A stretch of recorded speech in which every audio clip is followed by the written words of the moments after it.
അച്ഛനും അമ്മയും എപ്പോഴും കൂടെ തന്നെ ഉണ്ടല്ലേ? കൂടെ തന്നെ ഉണ്ട്. എന്താണ് അച്ഛനും അമ്മയുടെ ഏറ്റവും വലിയ ആഗ്രഹം എന്ന് പറയാറുണ്ടായിരുന്നു അവര്? പാട്ടുകാരിയായി തീരുക. പിന്നെ അച്ഛനും അമ്മയും ഞാൻ കാണണമെന്നും പറയാറുണ്ട്. അത് പ്രധാനമായിട്ട്. നല്ലൊരു ജീവിതം ഉണ്ടാകുക, ഇതൊക്കെ തന്നെ. സംഗീതത്തിൽ എത്ര എത്തിക്കാമോ അത്ര എത്തിക്കുക എന്നുള്ളതാണ്. നമ്മളെ അച്ഛനമ്മമാര് നമ്മളെ നോക്കുന്നത് പോലെ വേറെ ആർക്കും ചെയ്യാൻ പറ്റില്ല എന്നുള്ളൊരു സംഭവമുണ്ട്. ഈ അച്ഛനമ്മയും കൈ പിടിച്ച് കൊണ്ട് നടക്കുന്നതിനൊപ്പം അവരും ഒരു എന്താ പറയാ, വിജിയുടെ കൈ ഒരാളെ പിടിച്ച് ഏൽപ്പിച്ചിരുന്നു സന്തോഷത്തോടു കൂടി. പക്ഷെ നമ്മൾ വിചാരിച്ചതുപോലെ എല്ലാ കാര്യങ്ങളൊക്കെ. അതിനെപ്പറ്റി പറയാൻ വിഷമമുണ്ടെങ്കിൽ വേണ്ട. എന്തിനാ വെറുതെ. ഇപ്പൊ അദ്ദേഹം ഇപ്പം വേറെ അദ്ദേഹം ഇങ്ങനെ അറിഞ്ഞിരിക്കുന്ന അദ്ദേഹം വേറെ വിവാഹിതനായി ജീവിക്കുമല്ലേ, നമ്മളായിട്ട് വെറുതെ. അങ്ങനെയാണ് മാമനൊക്കെ പറഞ്ഞത്. അദ്ദേഹം എന്ത് ചെയ്യുന്നു എന്നുള്ളത് നമ്മൾ വിട്ടേക്കാം. അത് വിട്, അത് നമുക്ക് വിടണ്ടല്ലോ. അപ്പൊ കേട്ട് ആ ഒരു എന്താ പറയാ, ജീവിതത്തിന്റെ യാത്രയിൽ നമ്മളോടൊപ്പം വന്നു ചേർന്ന വ്യക്തി നമ്മളെ മനസ്സിലാക്കിയില്ല എന്നുള്ളൊരു വിഷമം ഭയങ്കരമായിട്ടുണ്ട് അല്ലേ? അതുണ്ട്. നമ്മുടെ ദുഃഖം എന്താണെന്നോ എന്താണ് വിഷമമെന്ന് മനസ്സിലാക്കാതെ പെരുമാറുക. അച്ഛനും അമ്മയും പാടില്ല, അവരൊക്കെ അകറ്റുവാൻ നോക്കുക എന്ന്. അതായത് എല്ലാം ഒറ്റയ്ക്ക് എല്ലാവരെയും കൂടെ, അച്ഛനും അമ്മയും മാത്രമല്ല എല്ലാവരെയും അകറ്റാൻ നോക്കിയാൽ നമ്മൾ സമ്മതിച്ചില്ല. സാധാരണ പെൺകുട്ടികള് ഇത്തരത്തിലുള്ള എന്താ പറയാ പ്രശ്നമുള്ള സാഹചര്യങ്ങളിൽ പെട്ടുപോയി കഴിഞ്ഞാൽ അതിൽ നിന്നും പുറത്തു വരാൻ ഉള്ള ധൈര്യം ഉണ്ടാവാറില്ല.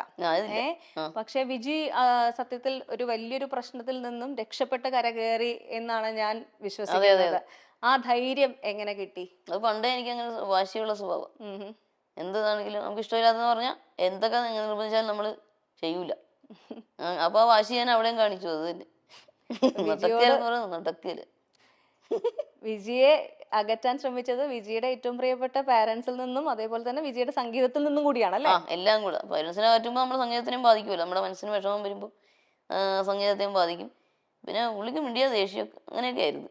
മിണ്ടിയ ദേഷ്യം. അതിപ്പോ നമ്മള് പാട്ട് കേൾക്കുമ്പോഴേ കൈ കൊട്ടുക, താളം പിടിക്കുക, എല്ലാത്തിനും ദേഷ്യം. ഞാൻ പറയാതെ ദേഷ്യം വെച്ചോണ്ട് അവിടെ എങ്ങനെ പോയി ഇരിക്കാൻ പറ്റും.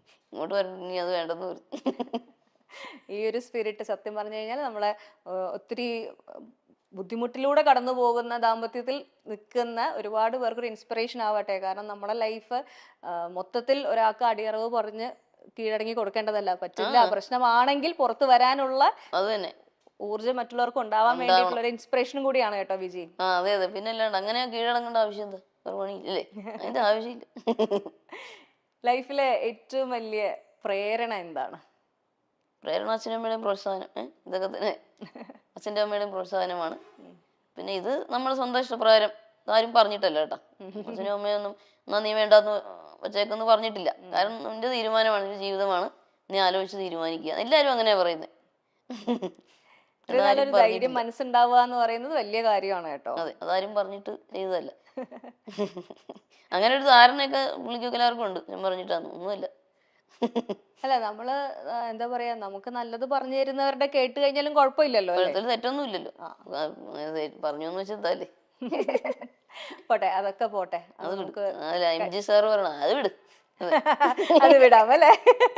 അത് വിട്ടിട്ട് നമ്മൾ മുന്നോട്ട് തന്നെ പോവുകയാണ്. ലൈഫിൽ ഒരുപാട് നല്ല നല്ല കാര്യങ്ങൾ നമുക്ക് പറയാനും സംസാരിക്കാനും പ്രവർത്തിക്കാനും ഒക്കെ ഉണ്ട്.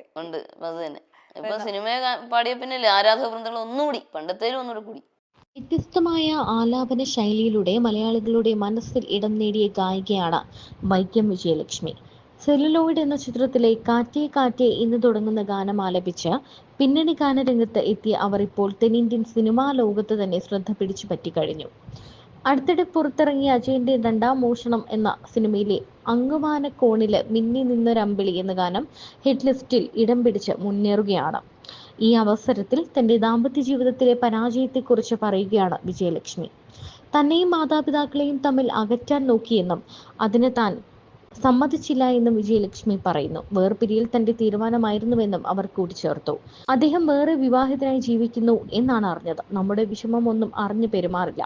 അച്ഛനെയും അമ്മയും എന്നിൽ നിന്നും അകറ്റാനാണ് നോക്കിയത്. അവരെ മാത്രമല്ല, എന്നിൽ നിന്നും എല്ലാവരെയും അകറ്റാൻ നോക്കി. നമ്മൾ അത് സമ്മതിച്ചില്ല.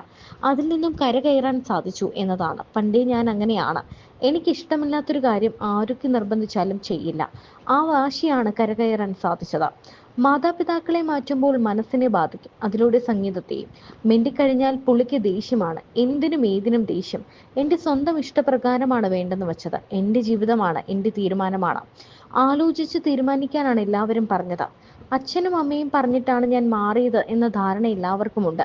എന്നാൽ അങ്ങനെയല്ല എന്നാണ് വൈക്കം വിജയലക്ഷ്മി പറയുന്നത്. തന്റെ കാര്യങ്ങളെല്ലാം നോക്കുന്നത് അച്ഛനും അമ്മയുമാണെന്നും അവരെ പോലെയുള്ള മാതാപിതാക്കളെ കിട്ടിയത് തന്റെ ഏറ്റവും വലിയ ഭാഗ്യമാണെന്നും വിജയലക്ഷ്മി പറയുന്നു.